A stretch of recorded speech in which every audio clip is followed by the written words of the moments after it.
top two channels here at Chat Sports, the Cowboys Report and the Raiders Report, are in a like battle in the month of June since we took care of business against other channels last month. We trail by 93. Now, I'll make note it's early in the month, and on top of that, Mitch is going to be out of town for a few days. So we have some advantages here, despite me taking Thursday off this week. So like that video to help us win the monthly like battle against the Raiders channel here at Chat Sports. Let's check in with where things sit on the CeeDee Lamb front. The hope is he's next in line for a contract following a massive deal from the Vikings given to Justin Jefferson, which we did break down earlier today here on the channel. Hope you guys check that out. Since that video went out early this morning, some updates from notable NFL reporters. First, from Todd Archer of ESPN, who doesn't really miss when it comes to the Cowboys. So with the Justin Jefferson deal now done, there seems to be a path for the Cowboys and CeeDee Lamb now. Was told recently to look for talks to jumpstart on that deal. Maybe something gets done. From Josina Anderson, I think she's formerly of CBS. I think she's got something else going there. I'm told talks between the Cowboys and wide receivers to, quote, speed up beyond its previous pace, snail's pace, since there's, quote, at least a number with the announcement of Vikings wide receiver Justin Jefferson's record-setting non-quarterback contract extension today. Look, I've made this point. I'm not going to belabor it, hopefully, too much. I don't like that this was just waiting. The way that Josina Anderson report was framed was that, we had to wait for the number to come in.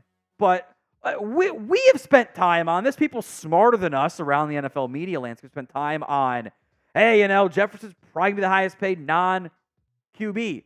You kind of knew what that number was going to be. Did you really need to do it? Or did you just kind of want to let other people set the market for you, which they've done before? Same franchise that has said we damn sure will not be market setters, and then gave out 3 straight market-setting contracts, by the way. I do hope progress gets made sooner rather than later. I would assume that Lamb is not present when Mandatory Minicamp kicks off later this week. I would be very happy if he was, even in just a straight-up hold-in situation. I think that'd be better than Lamb just skipping, because I want my players there. It's mandatory. I also totally understand where Lamb is coming from. I get that angle. So do you want to pay CeeDee Lamb? This is your chance to sound off either way, knowing it's going to be hella expensive. Do you want to pay CeeDee Lamb? Y for yes, N for no. It's the pinned comment on this video. The ad comes on YouTube. Take advantage of it. Head down there and let me know. A Lamb contract should be, relatively speaking, easy to commit to. You can pick your talented young wide receivers in the NFL. It's tough to pit Lamb lower than third, and that's with Jefferson and Chase, who are all going to get pretty similar and comparable contracts, frankly. Yes, it is going to be expensive, and the salary cap rise, which has been massive, by the way, in the NFL, and is only going to get bigger. I know it's annoying we have to pay for Peacock and Netflix and Paramount Plus and what other Sunday Ticket and Amazon to watch all the NFL games. It's a big reason why the salary cap has skyrocketed the way that it has. Even with the COVID negative impact all those years ago, we're probably 2 years away from about $100 million in growth in like a 6-year span. It's incredible the rise the NFL contracts have had and cap has had. As a result, the contracts have skyrocketed. They have blown up. Justin Jefferson is now the highest paid wide receiver at $35 million per year. That will last, I think, no more than roughly a year. I think whenever Jamar Chase gets paid by Cincinnati, he will be making more. In fact, of your 10 highest paid wide receivers, Jefferson, A.J. Brown, Amon-Ra St. Brown, Jalen Waddle, Devonta Smith, and Nico Collins have all gotten paid this offseason. All of them this offseason. And that doesn't include guys like Calvin Ridley, Michael Pittman, who were briefly top 10 and fell off pretty darn quick. By the way, Tyreek Hill wants a new deal from Miami, by the way, which maybe isn't too surprising there. The biggest jump, specifically with Jefferson, has come in the guaranteed structure. $110 million guaranteed at signing by practical guarantees, by the way. Which the difference there is hey, your base salary for year 3 isn't guaranteed, but the way your contract is structured with other guarantees, we're not going to cut you. It doesn't make any sense. So it becomes a practical guarantee from that perspective.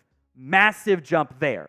And maybe the Jefferson deal getting done makes it easier on the Cowboys to figure out what they're going to have to pay CeeDee Lamb. I would have had more urgency. And which has been a point I've made many a time before on many other players. Now, today's show is made possible by PrizePicks. PrizePicks is the leader in daily fantasy sports. With PrizePicks, you can turn $10 into $1,000 in a single game watching your favorite sports this summer. You can make your lineup in as little as 60 seconds. You simply pick more or less than on 2 to 6 player stat projections, and you are locked in. When the finals are over, the hoops action doesn't stop on PrizePicks, but the finals mean more on PrizePicks. So the star players, you can get boosted payouts on select basketball stars you won't find anywhere else. They've got NFL season long PrizePicks as well. They've got esports stuff, baseball, basketball, and more. Here's my PrizePicks slate for the finals coming up game 1. I got one of those boosted things I mentioned. Jason did a half point. Frankly, you're dumb not to take it because he's going to get a half point, right? I'll take Kyrie Irving more than 24 points, kind of a high number. Revenge game back in Boston. I think he's going to pop off in game 1. And I like 5.5 assists more than for Jason Tatum, even though I think the Mavs win, because Tatum's been really, really a good ball distributor for Boston the last couple games. He's hit that 4 out of his last 5. So go to prizepicks.com/CLNS and use code CLNS for a first deposit match up to $100 when you download the app. prizepicks.com/CLNS. I do want to look at where things sit with some notable players who may or may not report to minicamp, the guys that are in contract negotiations. I'm going to operate under the assumption, and I hope I end up being what happens when you assume, with CeeDee Lamb not reporting, be great if it did. Micah Parsons, though, bit more of an uncertainty. Here's what Diana Rossini reported on the Cowboys star players due for new deals. Dallas has a lot of mouths to feed contract-wise, from Dak Prescott to CeeDee Lamb to Micah Parsons, as the latter should become the NFL's highest paid defensive player on the next deal. While this could be a game of contract chicken, Dak is expected to attend minicamp, and we will see about Lamb and Parsons. I would be, frankly, very concerned if Dak wasn't there for OT. Like, he always does the lead by example stuff. Like, you trust him implicitly in that category. I'd be like, oh no, this is bad if he wasn't there. I'm not worried about it. Lamb's got the contract issues. I get that at least. I understand the point of why he's not there. You know, he's going to pay about $1,000 in fines. It's not about the money. It's about sending a message, right? Parsons didn't do most of the OTA stuff. He was there for his kind of mandated video board stuff he had to be a part of there. His campus said it's not contract related. Frankly, I would have felt better if it was contract related, as weird as that might sound, because he's just trying to get paid. So, but to not be there otherwise, I don't really get it. Like, why wouldn't you be there? So I will be disappointed. In fact, I'll be borderline mad if Mike is not there for the mandatory stuff, because I expect him to be there. I expect him to show up. Do you agree? Will Micah be at Cowboys minicamp this week? That is my expectation. I'll be upset otherwise. 1 for yes, 0 for no. Go ahead and sound off for me in the comment section right now. Now, fines are up to just over $93,000. It's a lot of money. Well, at least to me, it's a lot of money, and to Chris. Maybe it's NFL players. It's not a lot of money. But this is mandatory. What do mandatory mean? It means you got to show up. So, look, Lamb, I get it. He's trying to get paid. I understand the messaging there.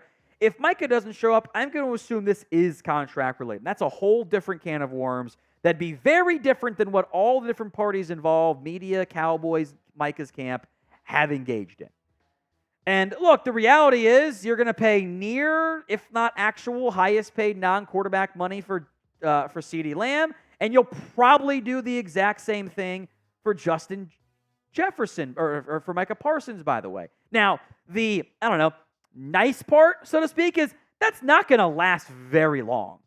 It's not going to be a very long time before, okay, now other guys are getting paid, right? Both from an APY perspective and a guaranteed perspective. Myles Garrett, by the way, has 2024, 2025, and 2026. He's about to get another fat contract. I think Max Crosby is one of the most underrated players in football, and he's getting paid a lot of money still. That's how good I think he actually is. Jamar Chase will be on that list. So it'll be expensive. And then, by the time it gets to the middle part of the contract, it might be fringe top 5, which is how it works. It's a champagne problem. Oh, no, we got to pay our great players. I can live with that as long as you're competitive. Otherwise, maybe a different conversation if you're bad. Now, we are 195 subscribers away from 189K here on the Cowboys Report. So help us get there. Hit that sub button right now. One non-contract note here on Marist Liufau. Bleacher Report saying he is already looking like a draft day steal. I'll mention this right now. It's June. It is hopium season. If you ain't high on hopium in June on at least one of your draft picks, whatever team you're a fan of, it's just not how you want to go about doing stuff. Like, enjoy it, right? Here's what Mike Zimmer recently said on Liufau. Number one, he's brilliant. He catches on really quickly. He wants to be so good and so intense that he's almost too much at it right now. I think he's a really good pressure player. I think having that with Parsons and another pressure player that's a linebacker, or he can move somewhere else and Parsons can move somewhere else, I think those pieces add to confusion for the offense, plus he's a good rusher. Now, Bleacher Report kind of took that and made this claim. For the Cowboys, the coaching staff has a good problem on its hands. Veterans Eric Kendricks, Damone Clark, and DeMarvin Overshown are the predicted starters. Aside, are we calling Overshown a veteran? Didn't even play in the NFL last year. Real games. Liufau was going to push Overshown in particular for a spot. But Zimmer can move all of them around and give opposing offenses different looks. Even if Liufau doesn't find himself in the starting lineup, he'll be a sub-package performer providing flexibility for the entire unit. Now, the first note I want to make here, I think we are off base on the Overshown part. I do not agree with that. I think Overshown is already ahead of Damone Clark, and I think that's the player that you could see Liufau overtaking. And hopefully the not too distant future, frankly, you invest a lot in Liufau. I'd like him to emerge as a key piece. The Overshown kind of revealed this. This is how the Cowboys are operating their quote-unquote base package at linebacker. Kendricks at the mic, Overshown at the weak side linebacker, Damone Clark as the strong side linebacker as well. Now, I think you're not going to do a ton of base, a lot more than what you did last year, which is almost infinite growth because you barely played it outside of goal line stuff last year. And I think Liufau, in a way, is kind of could supplant Clark at strong side linebacker. And I think you could eventually replace Kendricks down the line at middle linebacker, by the way. I think that'd be an ideal outcome for the Cowboys. And I do think Bleacher Report's right. Probably one of your top backups at all those spots. So are you buying the Liufau hype early on here? B for buy, S for sell. Go ahead and sound off for me in the comment section of today's show.